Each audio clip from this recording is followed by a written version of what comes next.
Well, I think You're all hypocrites. I'm a Microsoft worker, and I do not consent to 50,000 Palestinians. அஸ்ஸலாமு அலைக்கும் வரஹ்மத்துல்லாஹி வபரகாத்துஹு. உங்கள் மீது சாந்தியும் சமாதானமும் உண்டாகட்டும். நம் அனைவருக்கும் தெரியும் காசாவிலே இப்பொழுது என்ன நடந்து கொண்டிருக்கிறது என்று. கடந்த மார்ச் 18 முதல் இன்று வரை அங்கே மரணிக்கக்கூடியவர்களினுடைய எண்ணிக்கை ஏற்கனவே மரணித்தவர்களினுடைய எண்ணிக்கை சதவீதத்தை விட அதிகரித்துக் கொண்டிருக்கிறது என்கின்ற ஒரு செய்தியை இன்றைய தினம் காசாவினுடைய சுகாதார அமைச்சகம் தெரிவித்திருக்கிறது. இவ்வாறு இருக்கக்கூடிய ஒரு சூழ்நிலைகளில் காசா மக்களுக்கு சார்பாக உலகத்தில் ஆங்காங்கே பல இடங்களில் இஸ்ரேலுக்கு எதிராகவும் இஸ்ரேலுக்கு ஆதரவு அளிக்கக்கூடிய நாடுகளுக்கு எதிராகவும் பல போராட்டங்கள் இன்றைய தினம் நடந்திருக்கிறது. குறிப்பாக வாஷிங்டனில் அமெரிக்காவினுடைய அதிபருக்கு எதிராக மிகப்பெரிய ஒரு போராட்டம் இன்று காலை ஆரம்பிக்கப்பட்டது என்பதும் குறிப்பிடத்தக்க ஒரு விடயம். இந்த போராட்டத்தில் அதிகமான யூதர்களும் குறிப்பாக யூத குழந்தைகளும் கிறிஸ்தவர்களும் அவர்களோடு இணைந்து இஸ்லாமியர்களும் கலந்து கொண்டார்கள்.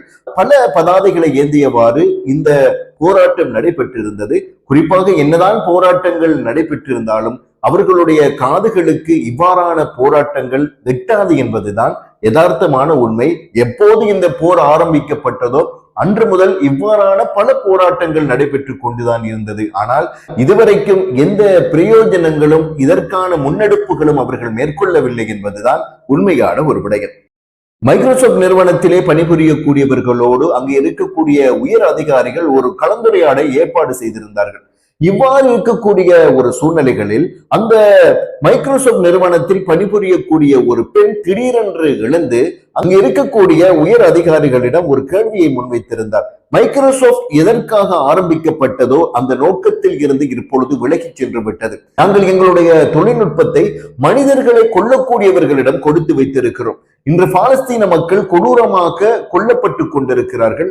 அவ்வாறு இருக்கக்கூடிய ஒரு சூழ்நிலைகளில் எங்களுடைய தொழில்நுட்பம் அதற்கு உதவியாக இருக்கிறது. இதனை என்னால் ஏற்றுக்கொள்ள முடியாது. எத்தனையோ பாலஸ்தீன குழந்தைகளும் அங்கு இருக்கக்கூடிய அப்பாவிகளும் எங்களுடைய தொழில்நுட்பத்தால் மரணித்துக் கொண்டிருக்கிறார்கள் என்றால் கட்டாயம் அதை ஏற்றுக்கொள்ள முடியாது என்று தனி ஒரு நபராக அங்கே தன்னந்தனியாக அவர்களிடத்திலே கேள்வி கேட்டும் ஒரு விடயம் மிகப்பெரிய ஒரு பேசு பொருளாக மாறி இருக்கிறது. பாலஸ்தீனத்தினுடைய அன்றாடம் நடக்கக்கூடிய சம்பவங்கள் எவ்வளவு தூரம் பல மாற்றங்களை மனிதர்களுக்கு மத்தியில் ஏற்படுத்தி கொண்டிருக்கிறது என்பதற்கு இந்த சம்பவம் ஒரு சிறந்த ஒரு எடுத்துக்காட்டாக அமைந்திருக்கிறது. எனவேதான் அன்பார்ந்த இஸ்லாமிய சகோதர சகோதரிகளே, காசா மக்களுக்காக வேண்டி ஒவ்வொரு தொழுகையிலும் நாங்கள் தொழுது துஆ செய்து கொள்ள வேண்டும்.